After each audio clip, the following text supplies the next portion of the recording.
My wife wore a green ribbon around her neck every single day since the moment I met her. She said it was just a thing she liked, but I always knew there was something more. When I met Jenny, I was 7. She was quiet, kind, and always wore the same thin green ribbon tied tightly around her neck. I thought it was cute at first, quirky even. But as we grew older, I realized she never took it off. Not to shower, not to sleep, not even to swim. I asked her about it once in middle school, and she just smiled and said, "I'll tell you someday." I didn't push. In high school, she was still wearing it, and by then we were more than friends. She was funny, smart, and just the right kind of strange. I fell in love with her. Of course, I asked again.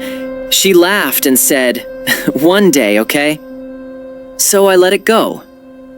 Again. We got married when we were 25. Even on our wedding day, the green ribbon stayed. It was so much a part of her, I almost forgot it was even there. Almost. Every once in a while, I'd look at it and wonder.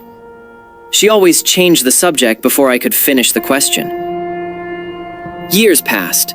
We had kids, we traveled, we fought, made up, grew older together, and still that green ribbon never left her neck.